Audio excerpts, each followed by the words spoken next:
It is Wednesday, October 19th, and I'm Austin from Calling Our Shot. And I'm Logan from Calling Our Shot. And we're back with our two favorite picks. We've got two games on. We won't have a lot of two-game slates going forward, but our two favorite picks coming your guys' way. As always, guys, just do us a favor. If you're watching this video and aren't subscribed, just go down, hit that subscribe button. Really helps Austin and I grow this channel. We're inching our way, Austin, closer to 50K. It'll be really cool to hit it by the end of the year, and I have faith you guys can help us do that. Absolutely. We're inching our closer way to 45K. Keep checking off those little tiny milestones until a big milestone at 50K subscribers. Let's recap. Yesterday was a weird day because, as you guys, if you watched our video yesterday for the Phillies Padres game 1, we didn't know that Yankees Guardians game was getting postponed. So in actuality, our plays go 0-1. The Phillies needed 2 runs in the first 5. They only got us 1. Great play by Jake Cronenworth, which stole a run from us. But either way, we'll keep moving on. If you took our first 5 over and you ran it back in the Guardians-Yankees game, that easily cashed within, I think, the second inning. Now, we aren't going to count that towards our record since the game got voided, and we didn't want to force a bet into that one. We have a bunch of other videos live, college football, our Week 7 best bets video for the NFL is live soon, and obviously our daily NBA videos, which you guys have been showing a ton of love on. We have a couple new All-Stars, Logan. Look at this list growing day in, day out. Ben, Eric, T, Trey, 79, Barakuage, hopefully I pronounced that right, Joda, and Derek. We appreciate you guys as always for supporting the channel. Logan and I each have a pick today. Let's go to the Phillies-Padres game. What you got?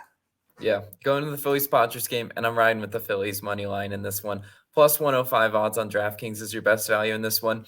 I really do like it. At the end of the day, if you're going to pick baseball, you really have to be comfortable with the value. And you're giving me plus value once again on the Phillies. They have a really decent chance taking a commanding 2-0 lead today against Blake Snell. I know Blake Snell's pitched well, in the postseason, but he's still my boy. I got to ride against him. I mean, it's what I've always done, right? Blake Snell, 5 2/3 innings pitched, 4 earned runs. 3 2/3 innings pitched, 3 earned runs versus the Phillies. So you've seen both of those starts. Actually, one of those starts I picked against him, Phillies Padres, and the Phillies ended up winning that game. So I do remember that one, and I do remember Blake Snell being hit around by these Padres. Snell has allowed a home run in each of those 2 starts versus the Phillies. And we saw the difference home runs can make last night. In playoff baseball, believe it or not, home runs is actually like what you're kind of looking for, because last night, that's the only way runs were scored, and it was the difference maker. Padres simply couldn't get the home runs they needed or the offense to generate any of those runs. And now, yesterday they faced Yu Darvish, and honestly, that first 5 team total got really close to cashing. Like you said, Austin, great play by Cronenworth, but Snell is not crafty with pitches as Darvish, right? Darvish has a ton of different pitches. Those Phillies hitters last night were striking out looking, and that's a terrible way to strike out, because it's like, I'll at least go down swinging. But they were striking out looking because they didn't know what to expect. Well, with Blake Snell, he's not as crafty as Darvish. The Phillies will at least be able to put the ball in play, and I like their chances to generate some runs and offense. If you look at these Phillies hitters versus Blake Snell, I pulled their splits all time. Harper, 1 for 7, not a great average, but of course a home run in there. Real Muto, 4 for 10, good average, also with a home run. And Rhys Hoskins, 1 for 3, limited sample size, but he has a home run in there as well. So you see the Phillies power part of their lineup can definitely hit Blake Snell and has hit him before in the past. Now, on the other side, we've got Aaron Nola. Battle of the Nola brothers today, right? 7 innings pitched and 1 earned run allowed versus the Padres back in June. He pitched a really good, game in that one. I think we could see something very similar to what Wheeler did last night. Nola and Wheeler are the Phillies 1-2 punch. It's what they've done all year. And these Padres hitters versus Nola, not great splits, right? Grisham 0 for 4, Manny Machado 1 for 13, Juan Soto 9 for 33. If you know what, Juan Soto, take your walk. All right, I'll allow it, because that's all you can do. If Noah wants to pitch him away and put him on base, that's fine. Machado is going to have to be able to hit Soto home anyway, and I don't necessarily think that he'll be able to do that. So I do like Aaron Nola to hold it down. He's been great all postseason long. If Nola keeps the Padres in check, and the Phillies give him some run support, which that's what I'm calling for today, fighting Phils. We're going to cash this Phillies money line, and they're going to take a 2-0 lead going into Philly. This place is going to be electric. But Austin, what do you got for us today? Yeah, I like the pick, Logan. I like the value on it. Curious if Austin Nola, the catcher for the Padres, is saying anything about his older brother? I'm not 100% sure, but it'd be interesting how that game plays out. Now, for me, I'm going to go to the other game, which will actually have a same game parlay on Odds Jam 4. I'm taking the Astros team total over 3.5 runs, currently minus 125 on Caesars. I didn't see any book putting it up to 4 or 4.5, but if you want to go for the crazy value, I do it. I just personally think going from 3.5 to 4.5 is a big jump. That's a 25-ish% jump. So I'd rather stay at the 3.5 that we're getting at -125. Now on the mound for the Yankees will be Jameson Taillon. And props to the Yankees that came out, put the pedal to the metal, and it was a no sweat bet taking their money line yesterday against the Guardians as the game was basically over after the first inning as they tossed out Aaron Savale, hit him around, and then that was basically the end of the game. But Jameson Taillon will get the start for the Yankees, and look, he has not been good all year long, and he's been all right, but in big start in the playoffs, I don't see it going too well. He pitched against Astros back in June, 5 2/3 innings pitched, 10 hits, 6 earned runs. We don't need the Astros to do that again. It's hard to duplicate, that same performance, but heck, do half of that, and I'll be perfectly fine with it. The Astros also a much better hitting team at home. Like Logan talked about in that, Mariners versus Astros game, you referenced the Mariners or the Astros struggle in Seattle, and boy, oh boy, did they. Jose Altuve was over 100. Yordan Alvarez was over 100. Everyone struggled. They only scored 1 run in 18 innings, and luckily that was all it took. But they hit a lot better at home, very hitter-friendly ballpark in Houston. I think they'll be able to get it done. Taillon struggled on the road as well.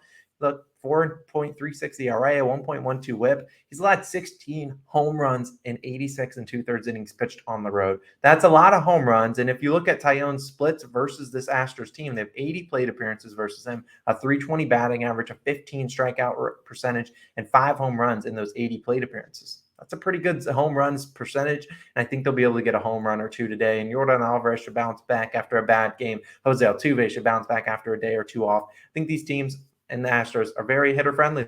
They can go out there and get doubles, home runs left and right on Taillon. I don't think the Yankees want to run their bullpen into the ground in the first game. Yankees bullpen has been able, you can hit them. They've been able to be hit around in the postseason. We saw the Guardians do it a couple times, 2.76 ERA and a 1.13 whip this postseason. So would it be crazy to see the Astros come out here and score 4 runs pretty quickly, or maybe they scored in the 8th inning? I don't think so. I think this is a very capable offense hitting at home where they're obviously much more comfortable than they are on the road. So I think the Astros come here. They're also huge favorites, like -190. So I think the Astros team total, that's going to be my favorite pick of the day. Logan, I'm curious. I think the Astros win this game one. Are you on the same boat with me? You think they win? Do you think they cover the run line as well? I would lean them to win. I don't know about cover the run line in this one. It's just playoff baseball is so tight, and the Astros at home just are not a wagon like people want to think. So I find all the value, to be honest, on the Yankees in this one, just because I don't think Verlander's unhittable. So I find the value betting wise on the Yankees, but I wouldn't bet the Yankees. I would be on the Astros in this one. I really do like this bet though, because nobody. I don't think a lot of people talk about how well Houston hits at home. They know the dimensions of that ballpark. You see them hit deep line drives to left field, and then they hit off the little wall area in left field. I forget what it's called, the little porch thingy. But then they also can hit deep line drives to right field that are also home runs. And we talked about Austin. In postseason baseball, home runs can be the difference. They know the dimensions of that stadium. They are very comfortable hitting there. So I really do like your team total pick too. Yeah, and I just find it very hard to see them all having bad games again. They had a bad game against the Mariners in that game. A lot of those guys went hitless. They needed a Jeremy Pena home run to really be their only run of the game. I think they get it going. And Taillon, he could pitch decently and still give up a couple runs, and then the bullpen comes in and gives up some runs. I did consider the Yankees team total over 2.5. The Yankees are just going to have to find a way to get on base. I think they can do that and just get hits, not trying to go for the long ball. I think they're perfectly fine against Verlander, who doesn't give up a ton of home runs. Did just give up 6 earned runs versus the Mariners, but only 1 home run. I think the Yankees are going to need to rely on getting on base hits rather than home runs today. But we'll see how our 2 picks go. Our NBA video should be live shortly. It will be linked up on the screen when it's live. Our college football videos linked over Logan's face. You can go check that out. And our Week 7 NFL Best Bets video live at 12 p.m. You had a lot of calling our shot content. Call out of your job because you need to be watching. We'll see you guys back again tomorrow. Peace.